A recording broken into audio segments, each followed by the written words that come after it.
शिवाय। ओम नमः शिवाय।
विश्वनाथ भगवान की जय। महाकालेश्वर भगवान की जय। ओंकारेश्वर भगवान की जय। कुबेरेश्वर महादेव की जय। हर हर महादेव, हर हर महादेव, हर हर महादेव, हर। काशी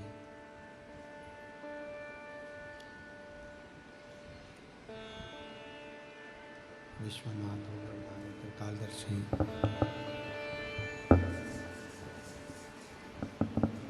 कैलाशी अविनाशी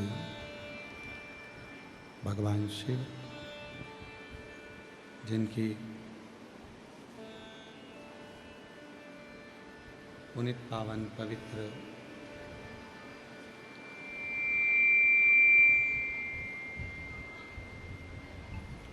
शिव महापुराण की कथा भगवान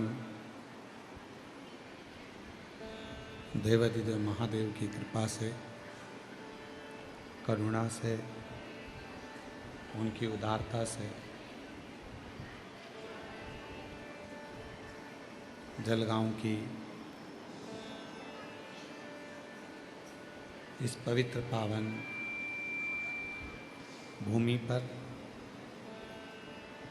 आप और हम भगवान शिव की कृपा से ऑनलाइन शिव महापुराण की कथा श्रवण करने के लिए विराजमान हैं, बैठे हैं। बड़े भाग्यशाली हैं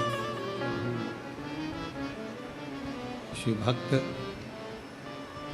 जो भगवान देवाधिदेव महादेव की ये पवित्र पावन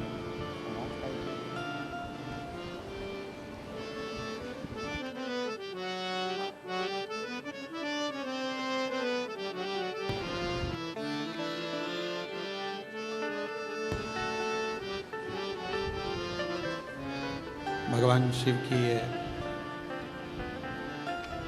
पवित्र पावन कथा जो भगवान शिव की उदारता से, करुणा से आप और हम श्रवण करने के लिए बैठे हैं। कथा के मुख्य यजमान श्रीकांत सुभाष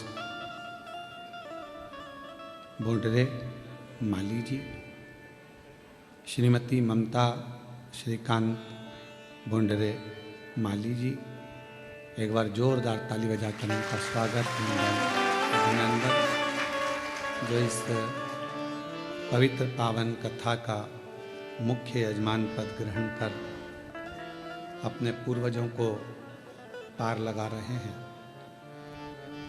और ये पवित्र कथा जो आप सब आस्था चैनल के माध्यम से, फेसबुक यूट्यूब के माध्यम से ऑनलाइन श्रवण कर रहे हैं, आप सभी को बहुत बहुत साधुवाद, जो शिव की उदारता से ये पवित्र कथा श्रवण करने का सौभाग्य आप और हमको मिला है।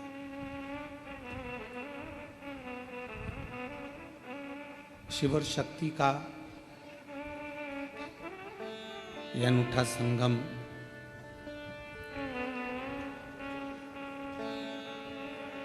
जो आज प्रदोष के दिन बाबा की अविरल कथा को आप लोग श्रवण कर रहे हैं और शिव की कृपा का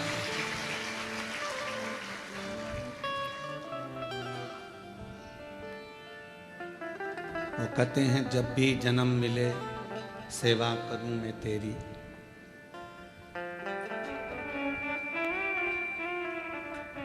ऐसा करना बाबा कि शरण पड़ूं मैं तेरी। मानव का जीवन, मनुष्य का शरीर, मानव की देह,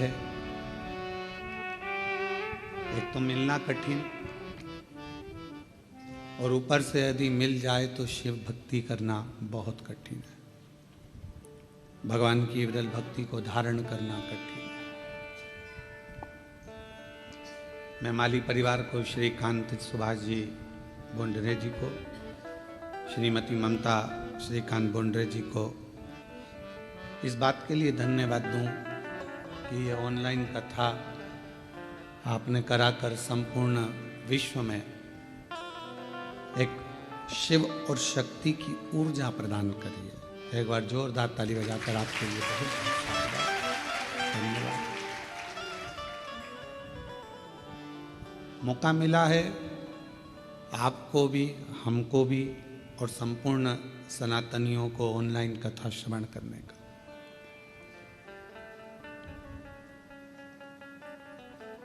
ना जाने कितने कितने जन्म हमारे ऐसे ही निकल गए और हम शिव भक्ति नहीं कर पाए। और आज भी कई लोग ऐसे हैं जो भटक रहे हैं। वो कहते हैं कि हम शिव का प्रसाद नहीं लेते, कोई कहता है हम वेंकटेश भगवान को मानते हैं, कोई कहता है हम दत्त को मानते हैं, कोई कहता है हम पांडुरंगा को मानते हैं, कोई कहता है हम श्री जी बाबा को मानते हैं, कोई कहता है हम गोवर्धन नाथ को, कोई कहे हम इनको, कोई कहे हम उनको, कोई कहे हम भवानी को। हम शिव की आराधना नहीं करते। स्कंद पुराण में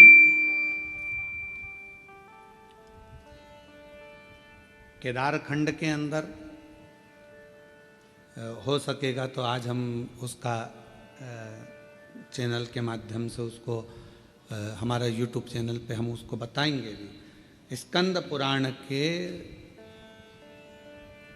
कल्याण के 27वें नंबर पृष्ठ पर केदार खंड के अंतर्गत एक बात लिखी बड़ी सुंदर, कि भगवान शंकर भगवान का शिवलिंग, भगवान विष्णु और भगवान 33 कोटि देवता, ये सब अलग कोई भी नहीं है, कोई अलग नहीं।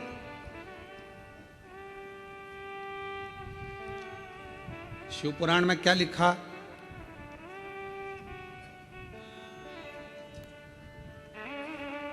भगवान शंकर की शिव पुराण में लिखा है कि ये जो भाग है जहाँ शिवलिंग रखा है, ये जलाधारी, ये जो भाग है ये पार्वती जी का हस्तकमल, ये शिव पुराण, ठीक है।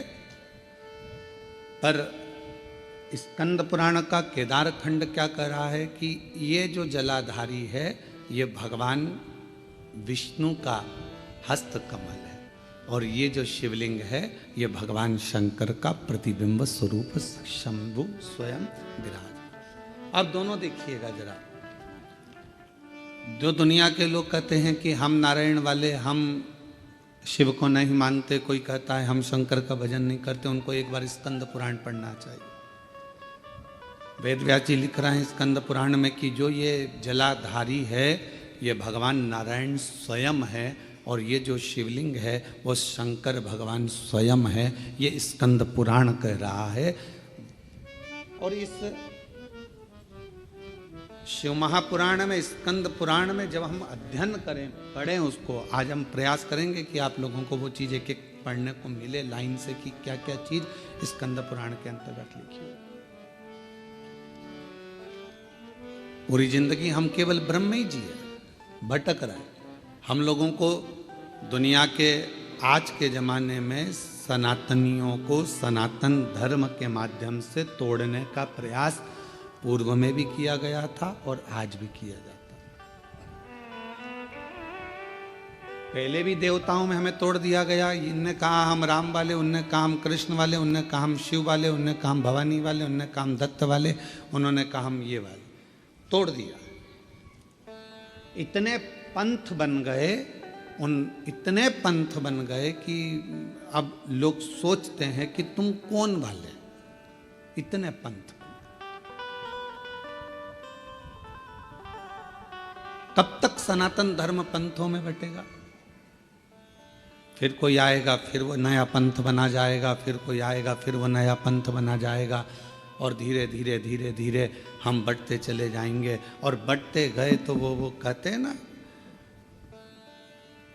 उत्तर प्रदेश के माननीय मुख्यमंत्री जी योगी जी ने अपनी वाणी में कहा है, बटोगे तो कटोगे। उन्होंने अपनी भाषा में वही शब्द कहा कि हम अगर बट रहे हैं, हम अगर विभाजित हो रहे हैं, हम बट रहे हैं तो फिर हमको तकलीफ होगी। हम बटे ना, और यदि हम बट रहे हैं तो हमारा जीवन हम व्यर्थ गवा रहे हैं। यदि हम बट रहे हैं, यदि हम बट रहे हैं,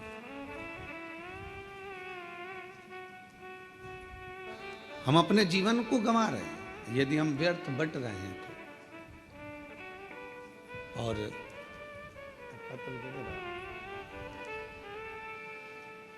अगर हम बट रहे हैं तो हमारे अपने जीवन को हम गंवा रहे हैं।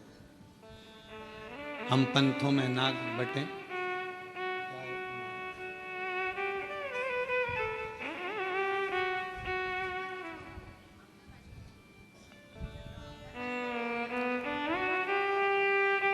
जलगांव के आमदार जी राजू मामा जी यहाँ पधारे हैं, मैं आमंत्रित करता हूँ आप पधारें। व्यवस्थित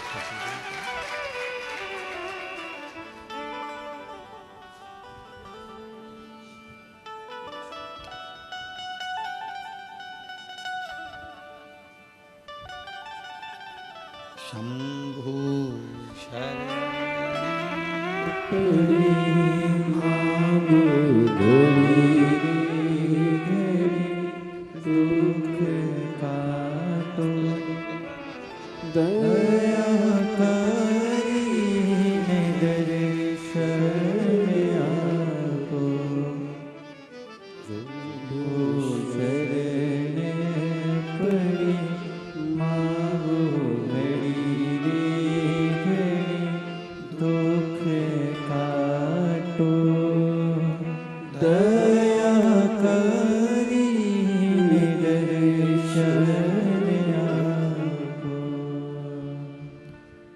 महापुराण स्कंद पुराण ये वर्णन कर रही है कि हमारा सनातन धर्म ना बटे, पंथों में विभाजित ना हो, जातियों में विभाजित ना हो, वेद व्यास जी ने जितनी जितनी पुराणों की रचना करी उतनी सारी पुराणों में एक ही बात कही कि आप एकजुट रहे, एकजुट रहे। और आपकी एकजुटता यह आपके जीवन की सार्थकता। पर हमारे अंदर भ्रम उत्पन्न कर दिया। हमारे घर के लोगों ने कह दिया कि शिव जी पे चढ़ा जल नहीं पियो, कोई ने कह दिया कि शंकर जी पे चढ़ी बेलपत्र मत खाओ, कोई ने कहा कि गर्भस्थ हो गए तो शिव मंदिर मत जाओ, कोई ने कह दिया कि शिवालय मत जाओ, कोई ने कह दिया हम शिव का प्रसाद नहीं लेते। हमें बांट दिया, भगवान से दूर कर दिया। आप सबको मालूम हो, जिस समय पर हमारा भारत, हमारी भारत की धरोहर,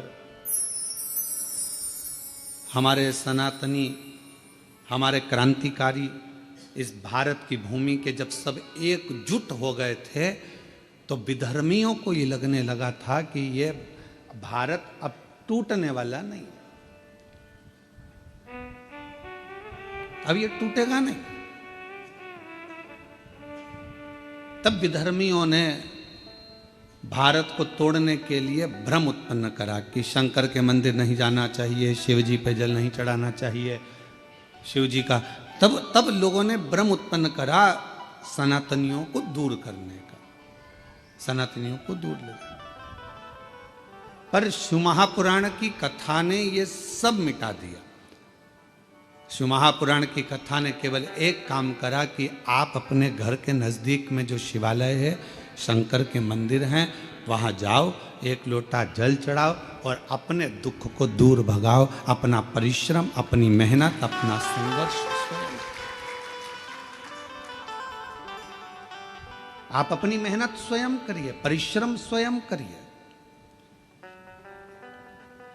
शिव महापुराण की कथा ने कभी यह नहीं कहा कि आप अपने परिश्रम से दूर हो जाओ या अपनी तकलीफों को आपको नहीं झेलना है। आपको झेलना पड़ेगा, आपको परिश्रम करना पड़ेगा, मेहनत करना पड़ेगा,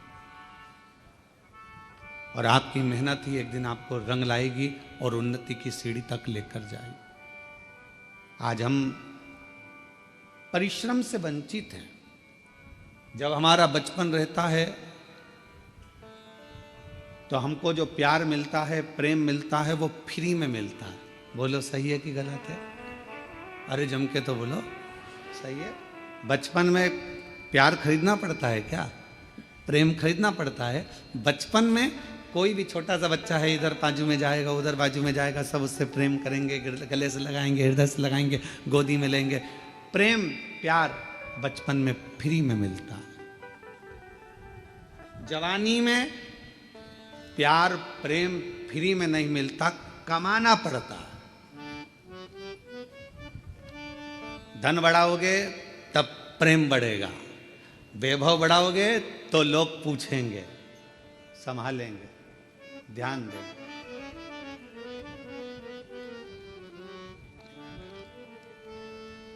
कमाना पड़ता है। और बुढ़ापा जब आता है तो प्रेम फ्री में नहीं मिलता। बुढ़ापे में प्रेम कमाया भी नहीं जाता।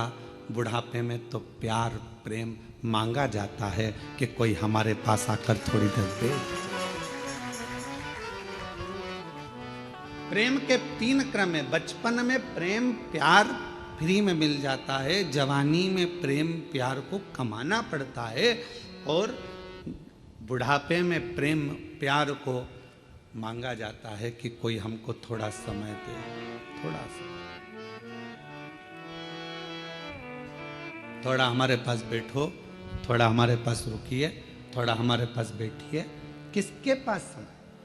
शिव महापुराण की कथा में हमने पहले भी वर्णन किया, आज फिर करते हैं कि मंदिर में 24 घंटे जाकर मत बैठो, तीर्थ में आप 4 दिन जाकर मत बैठो।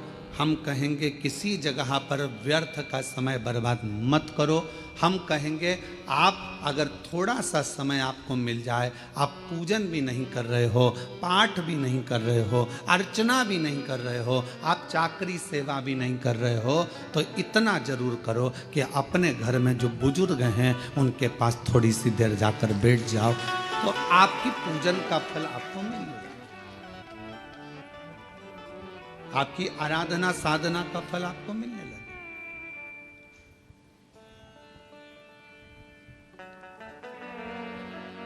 आज सबसे ज्यादा कमी पड़ रही है प्रेम की, स्नेह की, समर्पण की।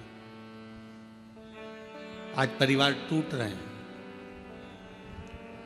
बड़ा बेटा आता है, भोजन कर कर चला जाता है, छोटा बेटा आता है, भोजन कर कर चला जाता है, ससुर जी भोजन कर कर अपने कक्ष में चले जाते हैं, सास अपने कक्ष में चली जाती है, देवरानी जेठानी अपनी अपनी थाली लगाकर अपने अपने कमरे में ले जाती है। मन होता है तो एक साथ बैठकर खाती हैं, नहीं तो अपना अपना कमरा। और एक साथ बैठकर खाती भी हैं तो उतनी देर में टांट इतने कस देती हैं कि भोजन भी नहीं भाता है। कहाँ गया प्रेम, कहाँ गया समर्पण, कहाँ गया प्यार? धन बहुत है, घर में जितने सदस्य हैं कोई फ्री नहीं बैठा है। माताएं फ्री हैं तो वो कुछ ना कुछ कढ़ाई, मेहंदी, पेंटिंग, सिलाई, बुनाई, मिठाई कुछ ना कुछ बनाकर वो भी अपना व्यापार चला रही हैं। पुरुष हैं तो वो भी कमा रहे हैं, कोई ऑनलाइन कमा रहा है, कोई कुछ कमा रहा है। हर व्यक्ति अपना अपना काम कर रहा है, कमाने में लगा है, संपदा बढ़ाने में लगा है। संपदा तो बढ़ रही है, कमाई तो बढ़ रही है, पैसा तो बढ़ रहा है, पर एक चीज घट रही है, वो घर का प्रेम, घर का प्यार, घर की वात्सल्यता, घर की करुणा और घर की एकजुटता वो घटती चली जा रही है। वो प्रेम घट रहा है, वो वात्सल्यता घट रही है, वो स्नेह घट रहा। और शिव जी के परिवार में ये सब चीज बड़ा। शंकर भगवान के परिवार में ये कुछ भी नहीं था, ना वैभव था, ना धन था, ना दौलत था, ना गाड़ी थी, ना बंगला था, ना सत्ता थी, ना कोई सोना चांदी हीरा पन्ना था। पर शिव जी के घर में एक चीज थी, शमशान में भी रह रहे हैं तो प्यार से रह रहे हैं, और आकाश में रह रहे हैं तो प्यार से रह रहे हैं, कैलाश पर रह रहे हैं तो प्यार से रह रहे हैं, झोपड़े में भी वो प्यार के साथ रहते हैं तो उन्हें बैकुंठ जैसा सुख प्राप्त होगा। बैकुंठ।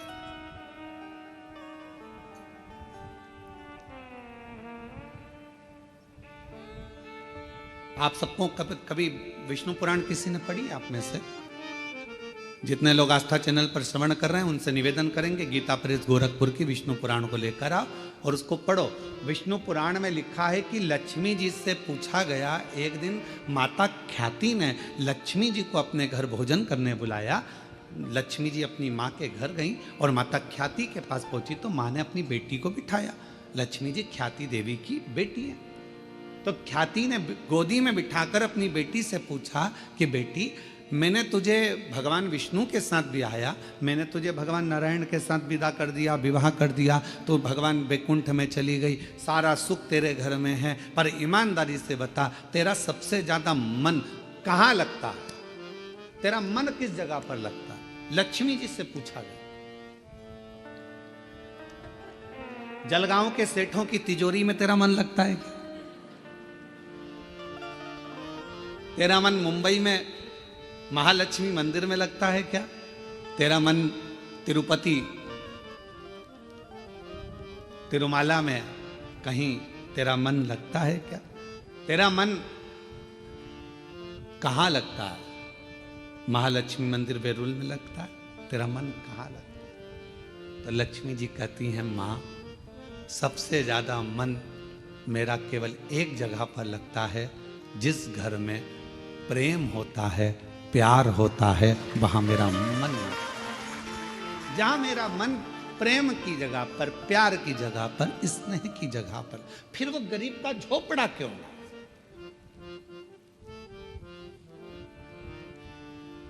दुनिया की सबसे महंगी चीज क्या है? जल्दी उत्तर दो। दुनिया की सबसे महंगी चीज क्या है? दुनिया की सबसे महंगी 3 चीजें हैं। पहले नंबर पर नींद, दूसरे नंबर पर शांति और तीसरे नंबर पर अपने दिल का आनंद, मस्ती। ये दुनिया की सबसे महंगी चीज है, ये दुनिया की सबसे कीमत वाली चीज है, सबसे महंगी। धन है पर नींद नहीं है, बंगला है, गाड़ी है, पर मन की शांति नहीं। घर में सारा सुख है, 25 नौकर लगे हैं, पर मन में अलमस्त मस्ती, आनंद नहीं। आनंद नहीं। ऐसे बैठे हैं अपने अपने घर में जैसे किसी ने 4-6 ठोक के बिठा है, ठोक। आनंद। बच्चे, हम तो कहेंगे आजकल की बहुओं से ज्यादा अगर किसी के अंदर आनंद है तो घर की बूढ़ी माओं के घर में आनंद है। तो माओं को देखना, छोटे छोटे बच्चों को दादी दादी करके बच्चे आते हैं, उनके संग मस्ती कर लेती है, आनंद कर लेती है, बोल लेती है, चल लेती है, खुश हो जाती है। और घर की बहुएं आधी से ज्यादा डिप्रेशन में पड़ी हुई, आधी से ज्यादा चिंता में पड़ी हुई। सारा काम तुम करोगे, तुम्हारे पास एक रत्ती की फुर्सत नहीं है, मेरे पास बैठने का समय नहीं है। और मालूम पड़े वो सारा दुकान का धंधा पानी छोड़कर तेरे पास बैठ जाए तो भी चैन नहीं है, दुकान कब जाओगे। अब तूने तो कहा था कि तुम्हारे पास टाइम नहीं है, तो मैंने सोचा कि 2 दिन की छुट्टी मार दूं, और अब कह रही है कि दुकान कब जाओगे। 2-4 दिन की छुट्टी लेकर वो तुमको घुमाने गोवा भी ले गया, वहां भी सुकून नहीं, वहां भी शांति। फिर घुमाने के लिए तुमको कहीं वो और ले गया, जगन्नाथपुरी ले गया, वहां भी सुकून नहीं। उसने बस इतना कहा जल्दी नहा ले, जल्दी स्नान कर ले, जल्दी से दर्शन कर लेंगे, सब काम जल्दी करना था, तो मुझे लेके क्यों आए। वहां भी तबेले जैसा मुंह हो गया। भगवान, कहां सुकून, कहां शांति, कहां प्रेम। लक्ष्मी जी से मां ख्याति देवी ने पूछा कि तेरे को सबसे ज्यादा सुकून, सबसे ज्यादा आनंद, सबसे ज्यादा अच्छा कहां लगता है। तो मां, जहां पर प्रेम होता है, जहां प्यार होता है, लक्ष्मी कहती है फिर वो गरीब का झोपड़ा क्यों ना हो, मुझे वो महल लगता है, मुझे वो बेहद। और दुनिया की सबसे महंगी, जो कीमत से नहीं मिल सकती, पैसा खर्च करने से नहीं मिल सकती, दुनिया की 3 चीजें सबसे ज्यादा महंगी हैं। आप भी मेरे साथ पूरे आस्था चैनल के साथ बोलें। पहले नंबर पर नींद, दूसरे नंबर पर शांति, और तीसरे नंबर अपने मन का आनंद, सुकून, उत्सव, मन की खुशियां। आप में से कई माताएं जितनी कथा श्रवण कर रही हैं, जितने पुरुष कथा श्रवण कर रहे हैं, मेरी जीजियां जितनी सुन रही, मेरे जीजा जितने सुन रहे हैं, बेटियां जितनी सुन रही, जितने बेटे सुन रहे हैं, तुम्हारी अलमारी कपड़ों से भरी पड़ी हुई है। तुम्हारी अलमारी में एक से बढ़कर एक रुपट्टे रखें, तुम्हारी अलमारी में एक से बढ़कर एक कपड़े रखें, तुम्हारी अलमारी में एक से बढ़कर एक जेवर रखा है, तुम्हारी अलमारी में एक से बढ़कर एक आभूषण रखें। ये नहीं कि हम ये नहीं कह रहे कि सोना का पहनो कि चांदी का पहनो, हम तो ये कह रहे हैं तुम्हारे पास में आर्टिफिशियल भी ढेर सारा रखा हुआ है। पति कुछ ना कुछ लेकर आता है, दे जाता है, तुम्हारे पास एक से बढ़कर एक वस्त्र रखें। पर ना जाने तुम्हारी सोच कैसी हो गई है कि अगर कहीं जाना भी है ना तो 50 बार मन में आलसी आ जाती, क्या करूंगी जाकर, क्या करना, तुम चले जाओ ना, रिश्तेदार के यहाँ, नातेदार के यहाँ। पहले उमंग होती थी, खुशियां होती थी, रिश्तेदार के यहाँ कार्यक्रम आया, जाऊंगी, अच्छे कपड़े पहनूंगी, 4 जोड़ कपड़े लेकर जाती थी, एक से बढ़कर एक ज्वेलरी लेकर जाती थी, तैयार होती थी, श्रृंगार करती थी, अपने आप को सजाती थी। और जिस व्यक्ति ने अपने आप को सजाना प्रारंभ कर दिया, उस व्यक्ति ने परमात्मा को सजाना प्रारंभ कर दिया।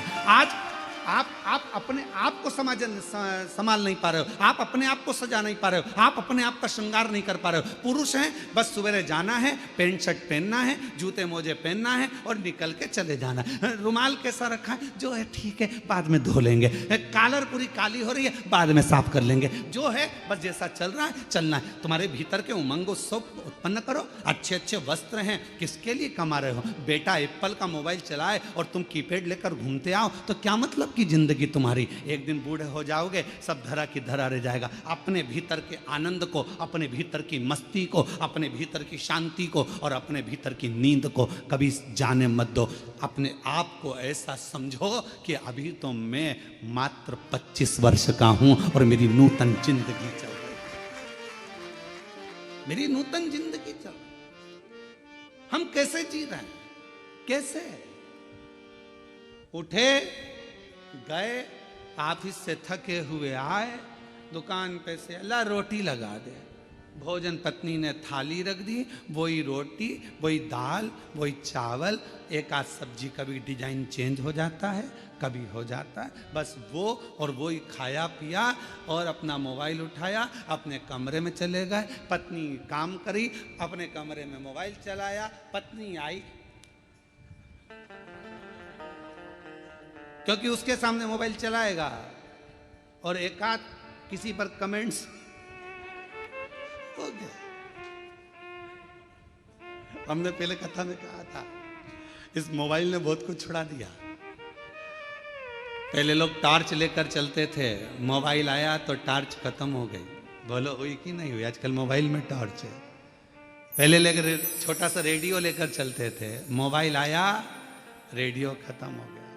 पहले लोग कैमरा लेकर चलते थे फोटो खींचने के लिए, मोबाइल आया कैमरा खत्म। पहले लोग पंचांग लेकर चलते थे मुहूर्त देखने के लिए, मोबाइल आया पंचांग खत्म। मोबाइल आया टॉर्च खत्म। मोबाइल आया रेडियो खत्म। मोबाइल आया सीडी खत्म। मोबाइल आया टॉकीज खत्म। और मोबाइल तुम्हारी पत्नी के हाथ में आया तो तुम खत्म।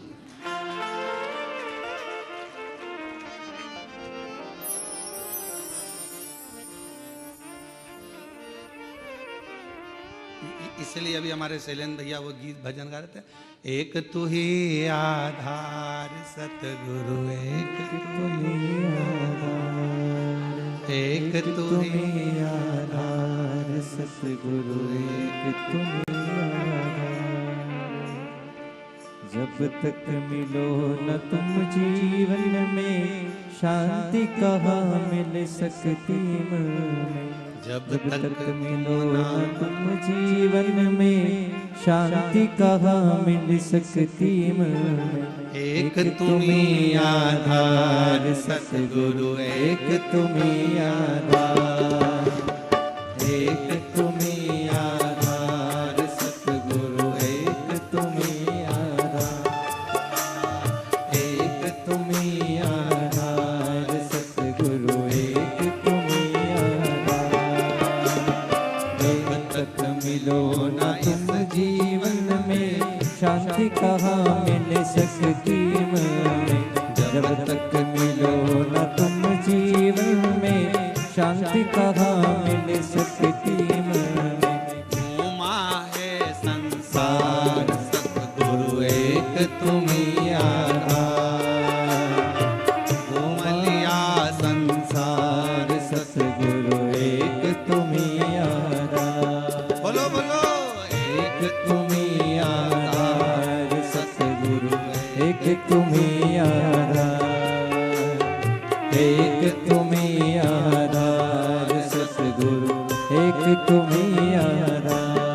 बड़े भाव से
जीवन में, शांति कहाँ मिल सकती है। जब तक मिलो न तुम जीवन में, शांति कहाँ मिल सकती मन में। जब तक मिलो न तुम जीवन में, शांति कहाँ मिल सकती मन में। जब तक मिलो न तुम जीवन में, शांति कहाँ मिल सकती मन में। खोज फिरा संसार एक तुम्ही आधार, खोज फिरा संसार सतगुरु, एक तुम्ही आधार, एक तुम्ही आधार सतगुरु, एक तुम्ही आधार। एक तुम्हीं आधार सतगुरु, एक तुम्हीं आधार।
कैसा भी हो करनिहारा, मिले न जब तक शरण सहारा।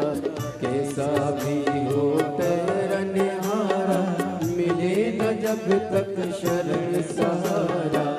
कैसा भी हो करनिहारा, मिले न जब तक शरण सहारा। कैसा भी हो करनिहारा, मिले न जब तक शरण सहारा।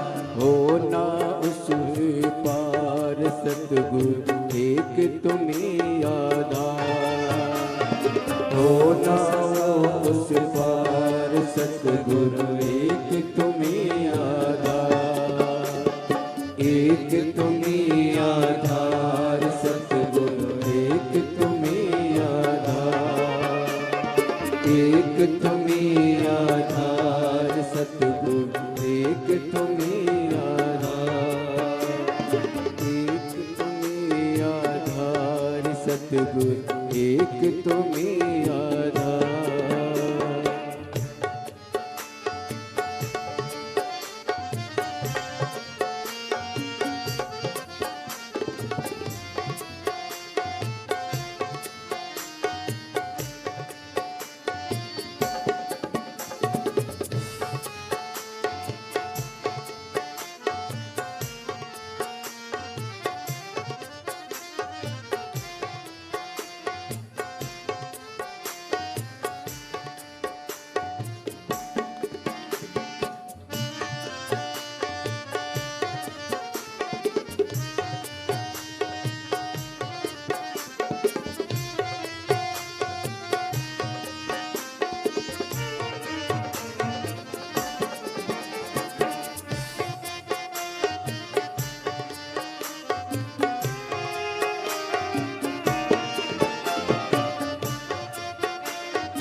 आए हैं द्वार तिहारे, अब उद्धार करो दुलारे।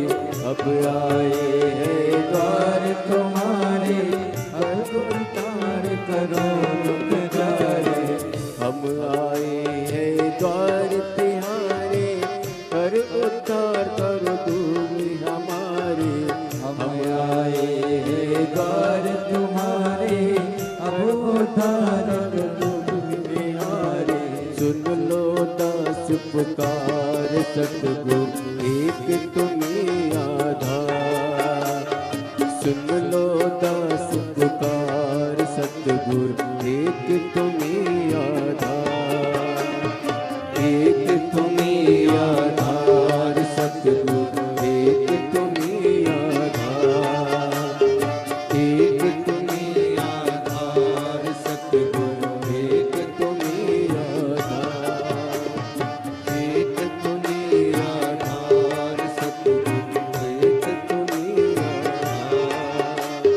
एक तुम्हीं आधार सतगुरु, एक तुम्हीं आधार।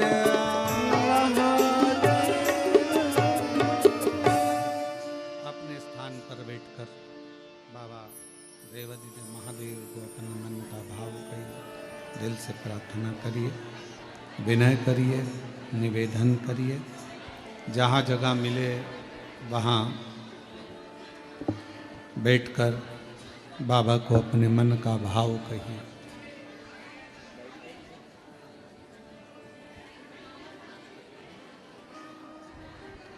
हृदय से बाबा को अपने मन का भाव कहें, प्रार्थना करिए। आज प्रदोष है, बाबा को अपने मन का भाव कहकर हृदय से प्रार्थना करिए।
बाबा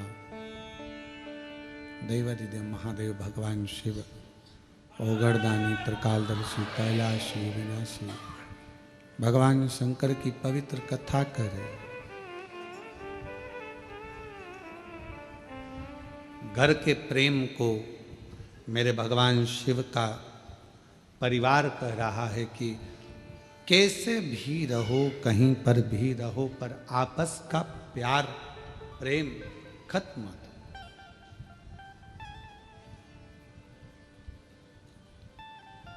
बचपन में मिला हुआ फ्री का प्रेम प्यार, जवानी में खरीदा हुआ मेहनत कर कर कमाया हुआ प्रेम, और बुढ़ापे का मांग कर लिया गया प्रेम, ये तीनों अलग।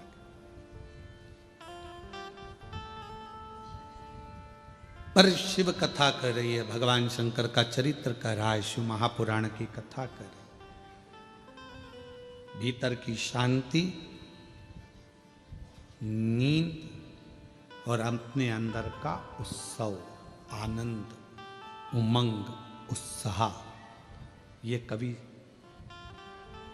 कहीं प्राप्त नहीं होगा। ये अपने अंदर से आपको लाना पड़ेगा, लाना।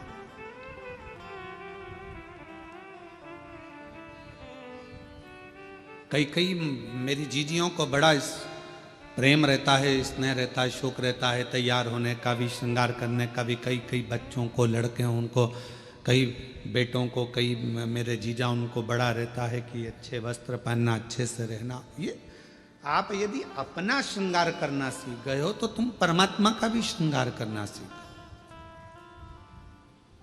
आज हम अपना भी श्रृंगार नहीं कर पा रहे, उत्साह ही नहीं है, भीतर उमंग ही नहीं है, सब समाप्त हो गई।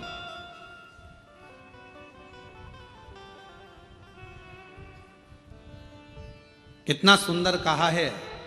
एक व्यक्ति ने पूछा कि क्यों गुरुजी, क्या भगवान के मंदिर जाना है तो कोई वस्त्र बदल कर जाना पड़ता है? परमात्मा के मंदिर जाने के लिए बाहर का जो वस्त्र है ये बदले ना बदले, परशु महापुराण की कथा कहती है अपने भीतर के अहंकार को त्याग कर, अपने भीतर की तृष्णा को त्याग कर, तब परमात्मा के नजदीक। हम बदल ही नहीं पा रहे। ऊपर के कपड़े तो हमने चेंज करे, वस्त्र बदले, पर हम परमात्मा के पास पहुंचकर भी हम श्रेष्ठ नहीं बने। आप सबको मालूम होगा समुद्र के पास कितना पानी है? पानी की कमी है समुद्र के पास, पर समुद्र के पास में पानी की कमी नहीं है, फिर भी समुद्र पानी पीने को तरसता है।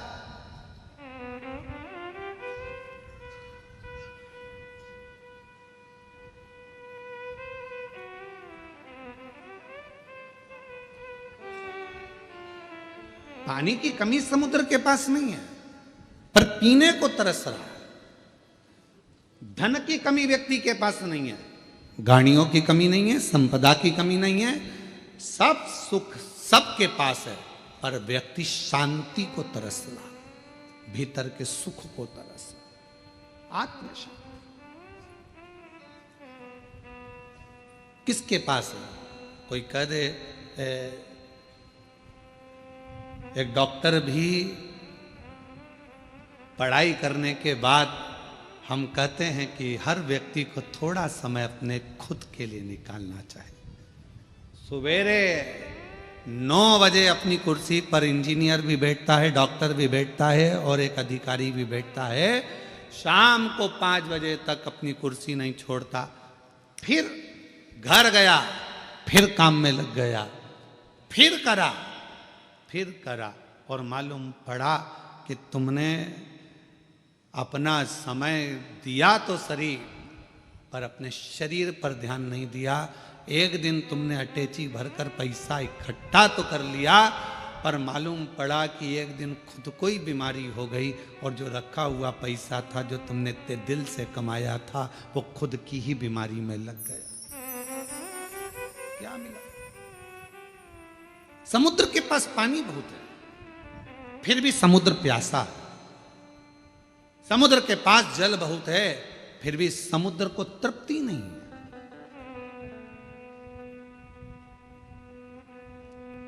उछलता है, पुकारता है।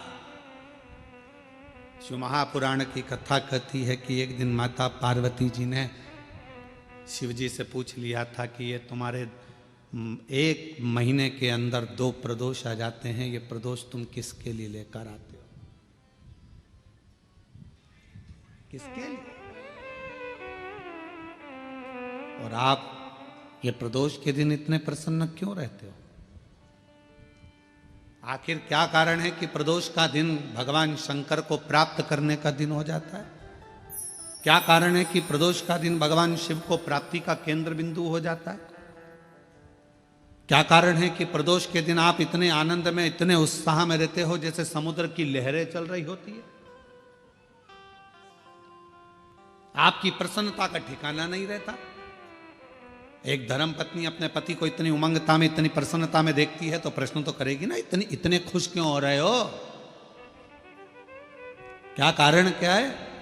तो पति भी कहेगा आज मेरा बेस्ट फ्रेंड आ रहा है, बहुत अच्छा, अच्छा हाँ, फिर पति कहेगा आज हम एक हमारे दोस्त से मिले थे, आज हम वहां गए थे, इतनी उमंग था, इतना प्रसन्न था, इतनी भीतर की आनंद था। तो भगवान शिव जी से भी पार्वती जी ने पूछा कि तुम्हारे भीतर इतना प्रदोष के दिन इतनी उमंगता रहती है, प्रदोष के दिन इतना उत्साह रहता है, प्रदोष के दिन तुम्हारे अंदर इतना आनंद रहता है, आखिर क्यों? भगवान शंकर कहते हैं वो समुद्र जिसके अंदर जल ही जल भरा पड़ा हुआ है, सारा जल उसके पास है, फिर भी समुद्र मुझे पुकारता है, उछलता है और मुझे पुकारता है, तो समुद्र को देने के बहाने मैं पूरे संसार के लोगों को प्रदोष के दिन प्रदान कर देता हूं। समुद्र को देने के बहाने, समुद्र को तो मुझे देना है, मैं जल दूंगा समुद्र को, प्यासा है वो। पार्वती जी हंसने लगी, समुद्र और प्यासा, जिसके पास दुनिया का जल भरा पड़ा है, सारा जल उसके पास में, सब कुछ है। ये संसार के लोगों के पास भी समुद्र जैसी हालत है, समुद्र के पास सारा जल भरा पड़ा है, तुम्हारे पास में भी सब कुछ है, साड़ी है, कपड़े हैं, एक एक मेरी जीजियों के पास, एक एक मेरे जीजाओं के पास कम से कम 5 से 6 जोड़ चप्पल और जूता भी है।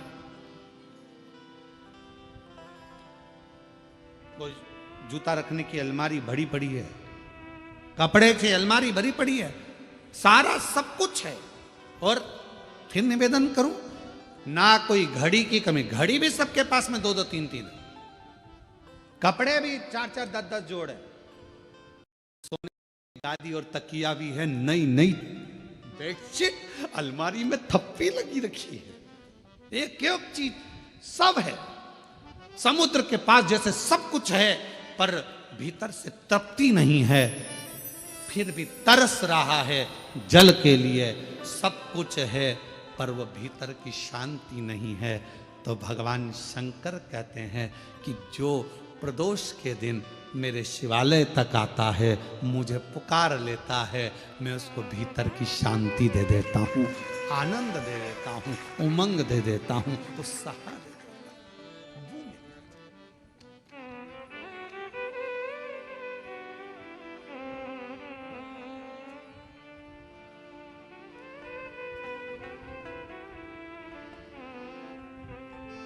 आपका मुलगा मुलगी चांगला है? अरे बोलो तो, मुलगा मुलगी दोनों चांगला है? ठीक है।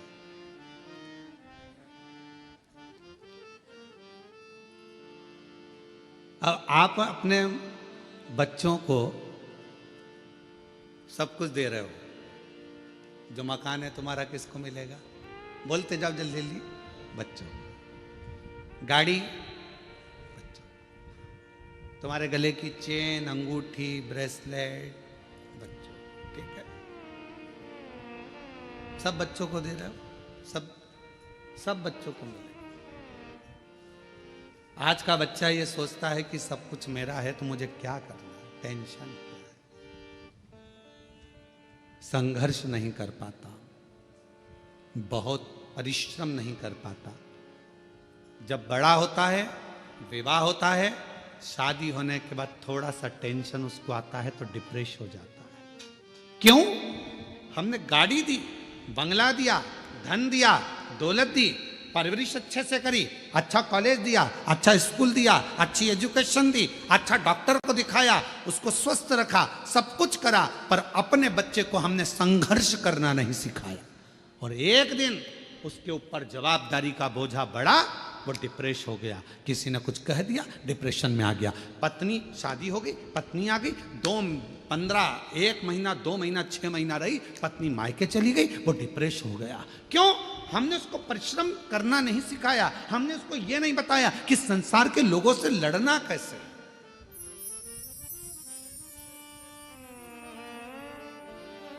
सर्कस किस किसने देखा है? हाथ उठाओ जल्दी से। सबने देखा है? पहले सर्कस में शेर आता था कि नहीं आता था? अरे बोलो तो, आता था ना। अब वन विभाग वालों ने सर्कस वालों को बुलाया, सारे सर्कस वालों से कहा एक भी शेर तुम्हारे सर्कस में नहीं रहना चाहिए, पिंजरे में नहीं रहना चाहिए। और एक दिन वन विभाग वालों ने शेर के गले में एक पट्टा डाला, छोटा सा कैमरा लगाकर उस शेर को जंगल में छुड़वा दिया। जो शेर जंगल में छोड़े गए, जैसे ही छोड़े गए, मालूम पड़ा 15-15, 20-20 कुत्तों ने मिलकर एक एक शेर का शिकार कर लिया और जंगल में रहने वाले वो सारे शेर कुत्तों के शिकार से मर गए। क्यों? शेर को पिंजरे में भोजन मिलता था, शेर को पिंजरे में सारा साज मिलता था, शेर को पिंजरे में सब कुछ मिलता था और पिंजरे में शेर बंद रहता था, निकलता था, सर्कस दिखाता था, वापिस चले जाता था। आप अपने बच्चों को सर्कस का शेर मत बनाना, नहीं तो मालूम पड़े आज की दुनिया के ना जाने कितने कुत्ते तुम्हारे बच्चे का शिकार कर जाए।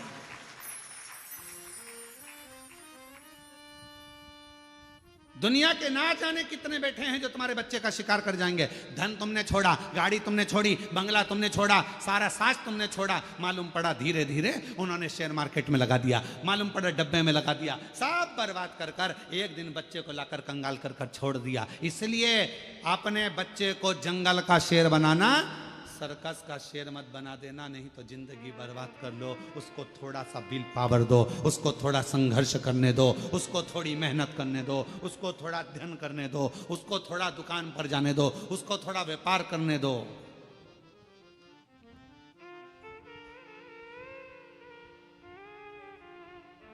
थोड़ी मेहनत जरूर। एक हमारे अच्छे परिचित हैं, यहीं आपके भुसावल के रहने वाले हैं, फैक्ट्रियां बहुत हैं उनकी और लगभग 10 से 12 फैक्ट्रियां हैं उनकी। राठी फैमिली है और 10 से 12 फैक्ट्रियां उनकी है सब जगह पर, सेलम में भी है उनकी और ना जाने स्टील की फैक्ट्रियां हैं, बहुत कुछ।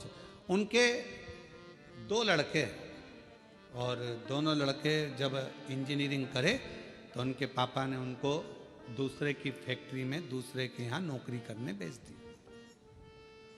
हमने राठी जी से कहा कि राठी जी आपका बेटा इतनी फैक्ट्रियों के मालिक आप, और आपका बेटा दूसरे की फैक्ट्री में नौकरी कर रहा इंजीनियरिंग करने के बाद। कहा गुरुजी ठोकर इसको वहीं पर मिलेगी, सेठ चिल्लाएगा, काम करना पड़ेगा, नींद आ रही होगी, वर्क पूरा करना पड़ेगा। जब ये वहां से ठोकर खाएगा तब जाकर अपनी फैक्ट्री को सही से संभाल पाएगा। वहां ठोकर। हम अपने बच्चों को क्या दे रहे हैं? दिया, सुख दो, शांति, सब कुछ दिया, गाड़ी दो, बंगला दो, धन दो, दौलत दो, सब कुछ दो, पर अपने बच्चे को एक चीज और सिखाओ कि संघर्ष कैसे करना, मेहनत कैसे करना, परिश्रम कैसे करना, थोड़ी देर शांति कैसे रखना, भीतर थोड़ा सा सुकून हो। शिरडी के पास में अभी शिरडी में कथा चालू होगी, 12 तारीख से चालू है, 12, 13, 14, 15, 16, 5 दिवसीय कथा शिरडी के पास में। वो स्थान भी है इसमें लिखा, शिरडी के पास में अस्त गांव, माता निर्मल पिंपरी शिव गांव, 1 बजे से 4 बजे तक 5 दिवसीय शिव महापुराण की कथा है। 12 से 16 तारीख तक ये कथा, 9 तारीख को विराम होगी, वो 12 तारीख को चालू होगी, 16 तारीख तक चलेगी। पंडाल में बड़े बड़े पंडाल लगाए गए जहां बैठकर कथा का रसतत्व लोग ग्रहण करेंगे। क्या कहा शिरडी के बाबा ने, क्या कहा साईं राम ने? एक ही बात कही, श्रद्धा दूसरे नंबर पर सबूरी। आज के जमाने में जरा सी सबूरी नहीं है, जरा सी। भले अपन शिरडी के पास रह रहे हैं पर रत्ती भर की सबूरी नहीं है। तुम्हारे यहां से शिरडी कितनी दूर है? जलगांव से बोलो बोलो, कितना किलोमीटर है? 220 किलोमीटर।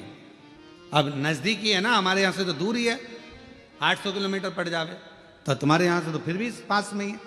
तो इतना नजदीक होने के बाद भी सबरी नहीं है, थोड़ा सबरी होना चाहिए, जरा सी सबरी। बेटा बेटी का ब्याह हुआ, शादी हुई, 6 महीना रहे, झगड़ लिए, लड़ लिए, अलग हो गए, मैं इसका मुंह नहीं देखूं, मैं उसके यहाँ नहीं रहूंगी, तलाक ले लूंगी, मैं नहीं रहूंगी, यहाँ नहीं रहूंगी। हमारे थोड़ा सब्र तो रखो। तुमने सोचा कि ये बेकार है तो फिर दूसरी शादी कर लूंगी, मालूम पड़े ये बेहरू था और वो काल बेहरू मिल गया तो सुकून का थोड़ा नहीं, थोड़ा। एक तो ही आधार सतगुरु, एक तो ही आधार, मिलो तुम जीवन